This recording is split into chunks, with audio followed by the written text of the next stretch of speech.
All right. What a simple way. I love this little video corner kind of cooking. What a simple way to make a video. Look at this. I told you I was going to get them. You see these chips here? I'm going to tell you something about these chips. I've seen more fights in jail over these chips than anything else. I'm trying to figure out a way to say it, how it makes sense. Anyway, I told you I was going to get these wild dogs. Try them out. And these are good all the way through June, you see. Dang, I always forget one little thing or another. I just need a bag over here. I'll tell you what. I never borrowed anything in jail. Never. To people. Commissary. And there was a few choices that people would just go nuts for. I mean, fight. Dang near kill each other over. Coffee was probably number one. And then coming in number two would have been these jalapeno chips. I like them, but they weren't worth dying over. But I'll tell you what, there was a lot of people that felt like they were worth dying over. I've seen fights. I've seen a guy get hit in a tray. What they do is they borrow these out, you know, so if you borrow one bag, you get two back. Right? And these chips are so addictive in there to the inmates I was with. Obviously, they'd just lie and they'd risk getting in a huge old fist fight over it. And they did. I seen one guy get hit in the face with a tray. And I don't know if you've ever watch a jail episode. The plastic trays are unreal. They're heavy and dangerous, man. I seen that go down. Unreal. I thought the guy was dead. Big guy, too. The guy that got hit must have been 6'9". I'm not even kidding, but he got him while he was sitting down.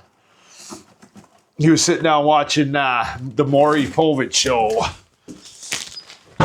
in the day room. I'm sure almost everybody's seen Jail by now episodes where you got like the cell blocks on both sides. Oh yeah, he waited till he owed him like 6 bags of chips, and the guy thought he was, you know, never gonna have to pay him back because he was 6'9", and he told the guy forget it. And anywho, they served lunch. It was lunch. And the inmate had the tray, you know.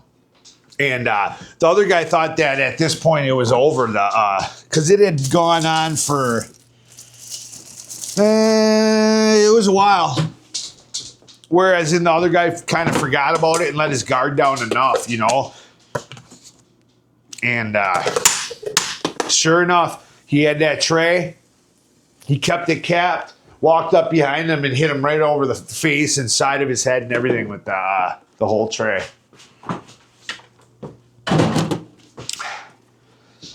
I thought he killed him. I thought he seriously was going to kill him. He beat him up pretty bad.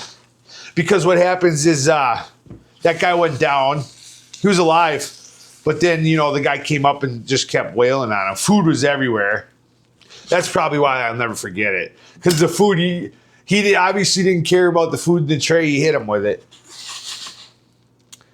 He didn't even eat his lunch. Oh, that's crazy to me. You would have think he would have ate his. I guess he got the opportunity and that was it. And it was so quick that. And then them guards don't really. They won't stop you. They'll tell you everybody to lock down, you know. So then the rest of us at that time in there was what? 15, 60 cells. So you could have a lot of guys in there. I think at the time I remember the count was 68 or something like that. Either way, the big guy wasn't really with nobody. He was just a tough guy all by himself kind of deal. When you're 6'9", for the most part, you'll never have a problem. So anyway, he did have a problem. That guy hit him so damn hard, cut his face open. He went down. He did end up, I think he defended himself, but he was so messed up. They both ended up going to the hole. I didn't see either of them ever again. Usually you'll run into another one. They must have both got transferred out to because you start out in a smaller security pod, they're called. You know, and if you maintain your, like I was in, it's called Bravo pod. It's your lower end unit, and it goes minimum to maximum security. I forgot if Echo, it's Bravo, Charlie, Echo pods. You work your way into the worst of the worst, and then the last one you're locked down 23 hours a day. You only get 1 hour to come out of your cell, and over these chips.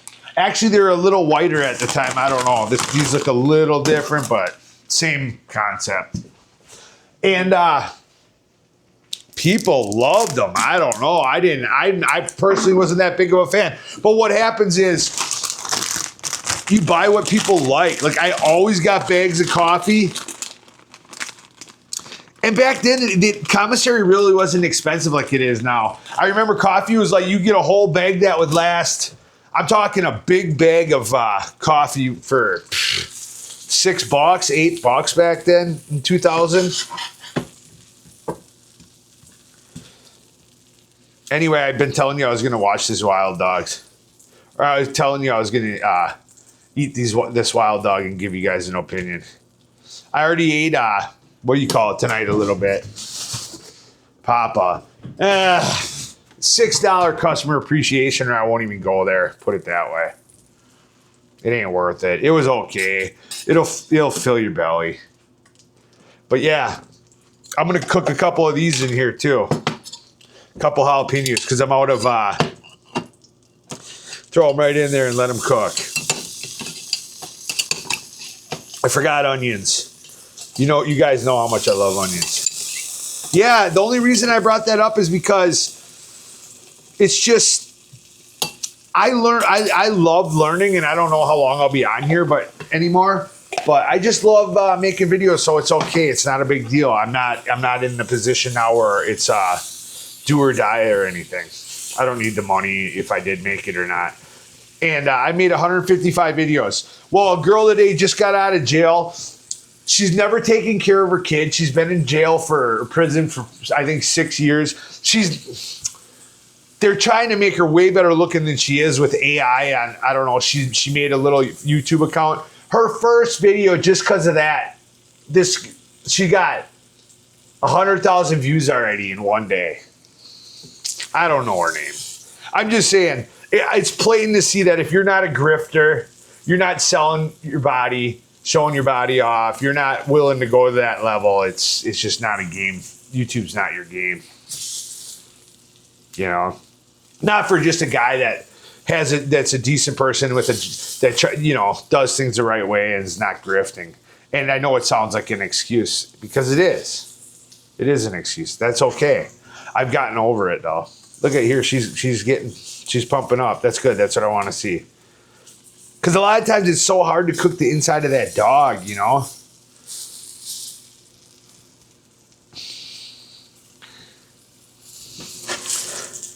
But yeah, that's what I saw, you know. I'm not going to exploit women or grift people. And maybe I should have learned how to build a crypto coin. Hey, guys. Maybe I should learn how to build crypto instead. I could have been like one of these Jake Pauls or something, you know. I just didn't have it in me, you guys. To go cause trouble again. I caused too much trouble in my life. That's why I was doing this, because I didn't want to cause trouble, you know. Everything I do now, it revolves around, well, am I going to get in trouble? I've been in trouble my whole life. I've been out of trouble for a while, and I'm not going to go find myself back in trouble again for no reason. Definitely not to become some Yahoo online that nobody really cares about. They just want to see you, like that Johnny Somalia and stuff, going to be sitting in a damn Korean prison over it, grifting and acting a fool. Or that one kid they disappeared him from Afghanistan. He went, I mean, how crazy you got to be? I'm going to go to Afghanistan. Oh, yeah. Good idea. As a white guy, no offense. Man, just think about how much sense that makes. Salt, a little bit of pepper, no salt, actually. Ketchup, mustard. Now, I must admit that the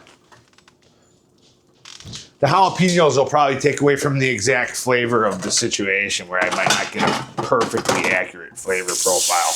But anyway, I learned so much, you guys. Like, it was nice to know. It's when you know the truth is that when you learn, you can stave off brain cancer, you stave off old age. It helps to fight off diseases. Learning is a real superpower. Real superpower. Your body loves to learn naturally. It changes your whole chemical makeup of your brain. It can get you out of depression. So anyway, I really enjoyed it. Like today, as you can see, I did voiceovers. So I came into this with nothing, knowing nothing. And in a few months of some work, I still look like I know nothing. But as you can see, I've added in over pictures. I've added in little videos. I've started to learn animation. I learned, what was I just talking about? I did some voiceover, easy stuff, but it's learning. It's learning. And it gives the guy a little bit of purpose. But I'm starting to see now it's either crazy switch or no views. That's okay.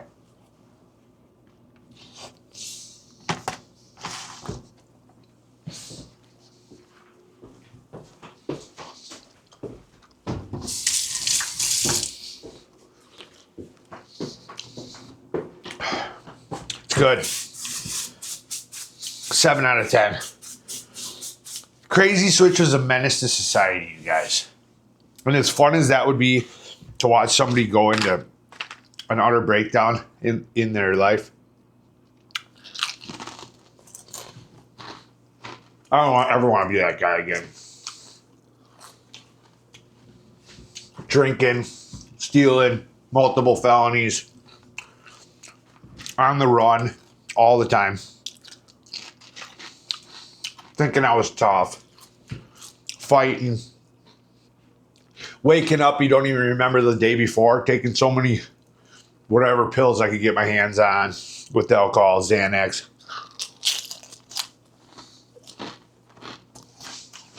Bars. Bad decisions. I get a lot of depression. I live in perpetual depression, I would say. I have bipolar. I really do. It's ADHD bipolar. What? Man. When you lived like me, in and out of jails, I was evicted 30 times. Man, it's horrible. It's just a horrible life. It just, it leads right to the streets every time. It's a perpetual circle. You know, I see a lot of videos of these people that are homeless, and they kind of glorify it, and they try to say, oh, let's help this person get a place and stuff. It's not how it works, you guys. I was homeless multiple times. Multiple. You can't save somebody that is in that position. There are very few amount of people that are on that street because they don't deserve to be there. They haven't earned their place. And I can say that because I've been there. Man.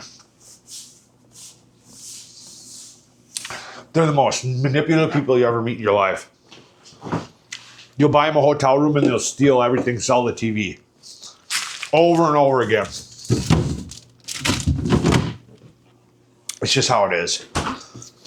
I would go as far as to say is 95% of them deserve to be there. And they all look so innocent on camera, and their parents kicked them out and this and that. I promise you have no idea. No idea the life they're living and the type of people they are, for the most part, 95%.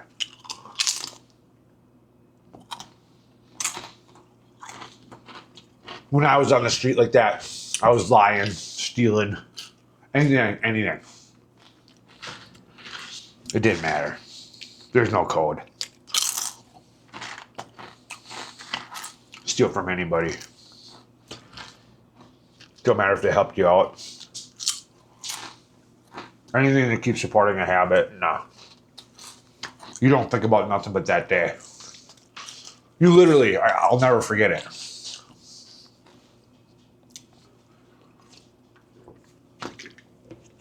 I can still feel it. That's how vivid it is. The memories of living like that.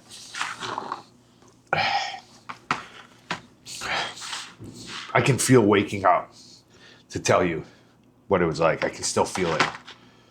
That's how when you're in with the devil like that, that's the kind of torture you live in. It's so deep of a torture of yourself. You hate yourself. Therefore, you hate everybody around you. Everybody. It's torture. You lie about everything. Tell everybody that you want to get clean. You don't want to get clean.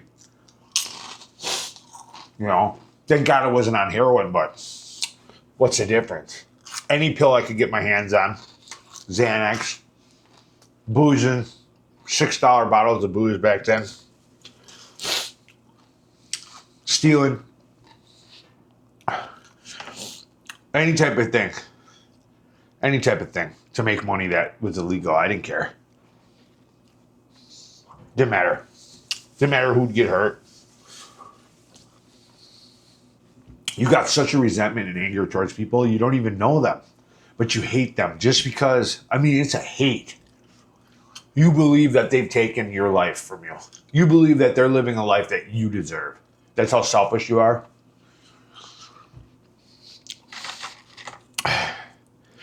Yeah, it's horrible. It's horrible. Looking back is horrible. The worst, because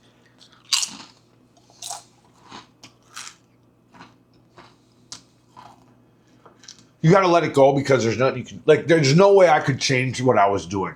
There's no way I could tell myself, or I could go back and say, you will hurt people and you don't even, I wouldn't say you don't mean it. You just don't care, but you can't go back. You hurt people and you lie about everything and hurt people, and there's nothing else I would have done. I just was in that. You're with the devil. There's no other way to say it. There's just no other way. You wake up and you're so miserable. It's insane. It's so hard to you can't even put it into words how insane it is. Anyway, I used to do crazy stunts and all types of stuff and cause trouble, and people loved it. And everybody loves watching somebody slowly do a spiral out of control. And I ain't going to do that again with my life. It starts small. It always started small, like drinking a couple days a week turned into drinking 7. It always started small. Then it escalated to popping Xanaxes, or Vicodin or whatever I could get my hands on. Then it was doing so much of that and drinking and so much and making and stealing, thinking you're better than everybody, thinking everybody owes you, think society owes you. And then next thing you know, you're so out of control that you're getting arrested 3 times in 3 days, or crazy, man. Crazy. I still remember the waking up on the blow-up mattresses and having nothing and always being evicted and never feeling like I had a home, and I have to watch out the windows, stay armed. Had to be protected because of who the hell knows all the neighbors I wronged and who wanted to kill me, and almost living nocturnal at night so I could hide in the darkness. And It was living like, I just can't believe I did it. I can't believe that was me. Horrible. But anyway, it was good. 7 out of 10. And I can't sleep at night, you guys, lately. I just can't. My brain just keeps thinking and I can't shut it off. Love you guys. I don't know what else to say. I don't want this video to go any longer. I just can't sleep lately, guys. I don't know. What a mess. I don't know if you guys are like that too, but lately it's just, I get a couple hour nap like today and now I'll be up till 4 or 5 in the morning like yesterday and the sun will come up. Love you guys.